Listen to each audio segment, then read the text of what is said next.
Bismillahirrahmanirrahim. Assalamu alaikum wa rahmatullahi wa barakatuhu. Now, just a few days back, I have uploaded a video entitled Allah Why, and it generally talks about our false attachments in this dunya.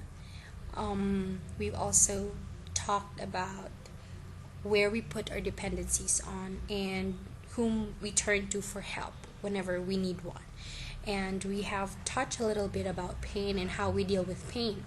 Now, because of this video, some of our Muslim sisters came up with several questions, and they've sent to me, and alhamdulillah, we have gathered all the questions, and we've basically came up with this 3-part lecture.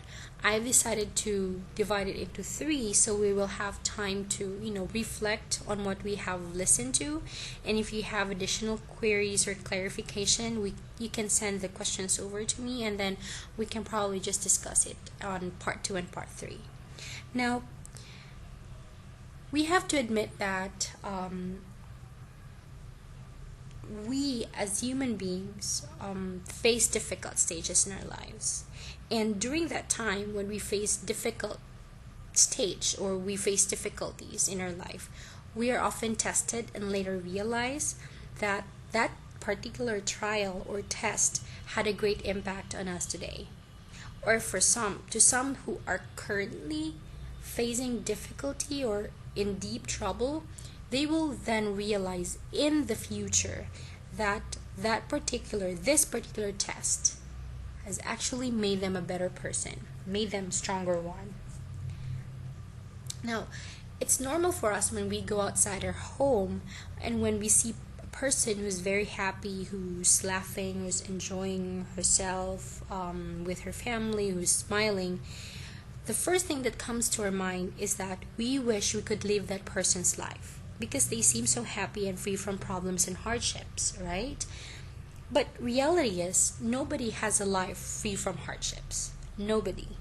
Everyone has to face difficulties.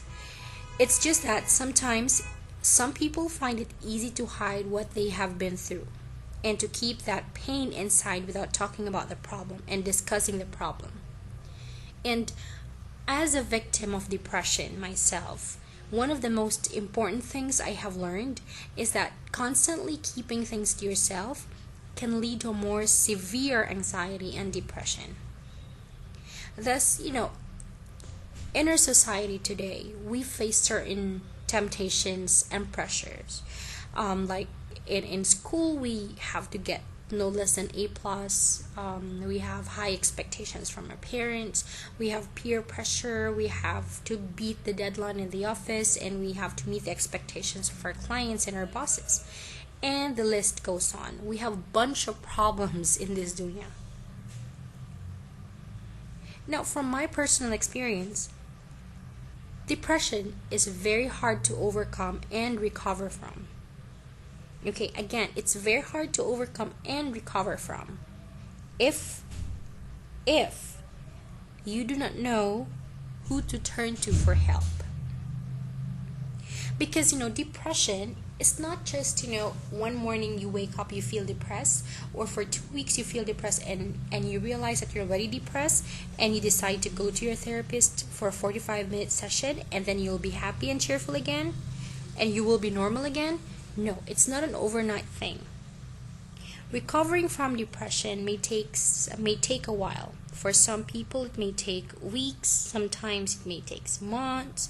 Some may take years. It depends on how hard you're willing to work in overcoming depression. Now, again, the hardest part to getting through depression is not knowing who to turn to for help.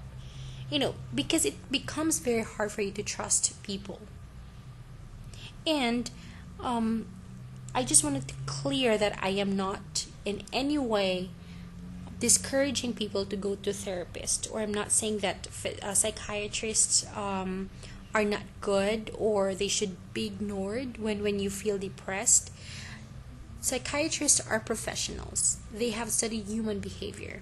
But what I'm trying to say is that the ultimate cure for depression is what? It's your faith.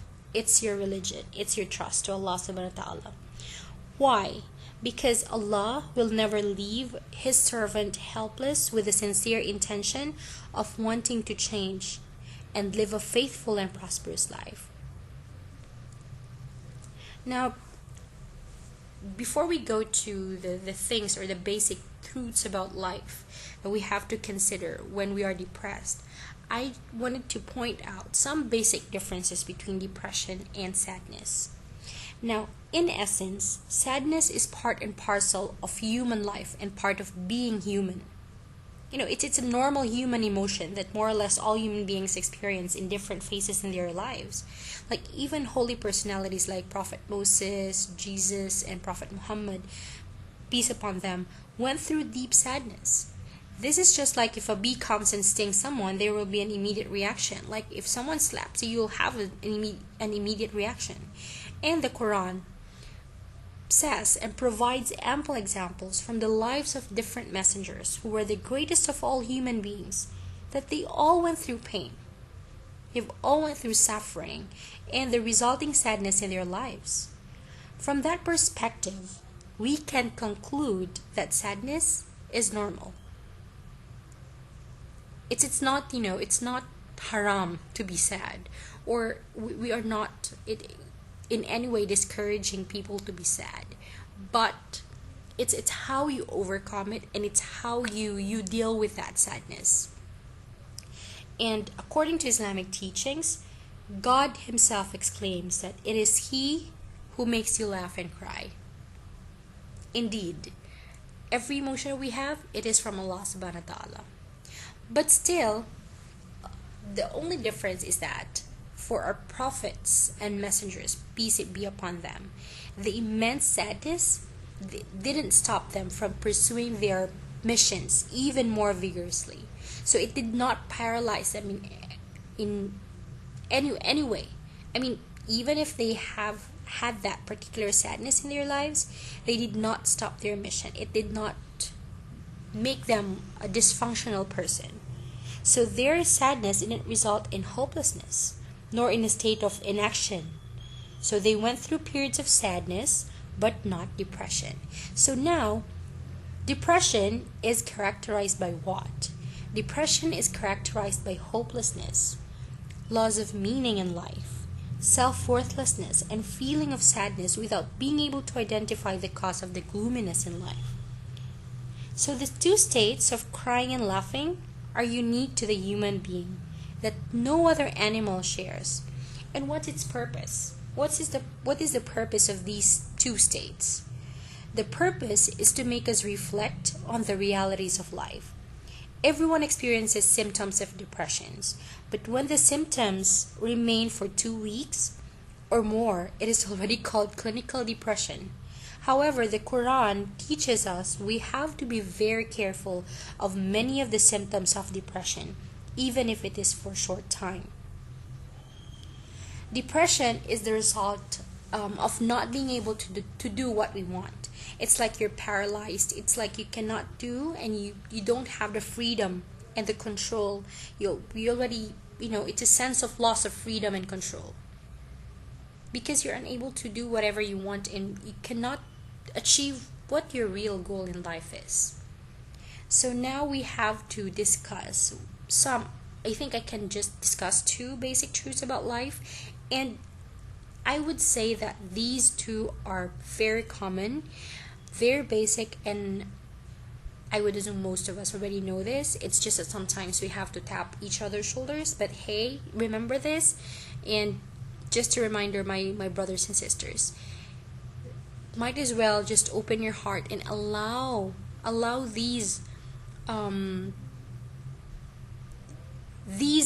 sayings or these basic truths to fill into your heart, and maybe inshallah ta'ala, with Allah's mercy, may you be guided and may you be enlightened, and as just to reduce and to at least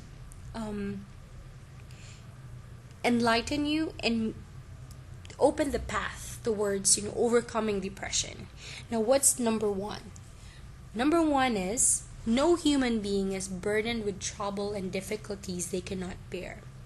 So the Quran teaches Allah will never place a burden on a soul that it cannot bear.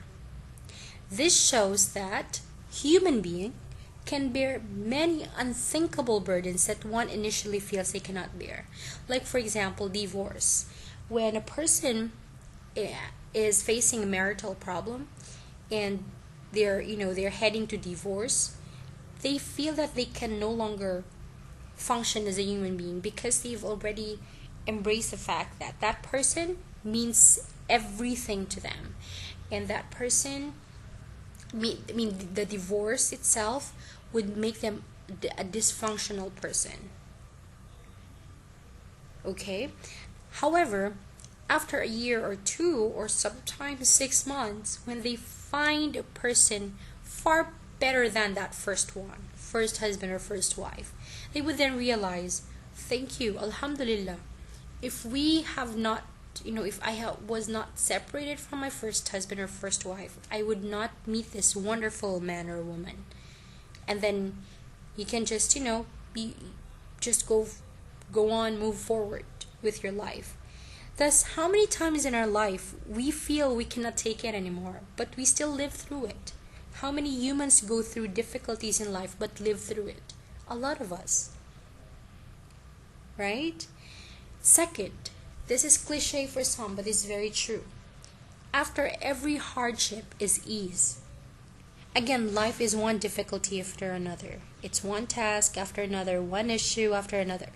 However, it is important to know that while life tests us, there's ease after hardship. It's like, there's an ease of death after hardship of life, and there's ease of sleep after hardships of the day. There is ease of retirement after the hardship of career. So everything has their high or low points. High and low point. What goes up must come down.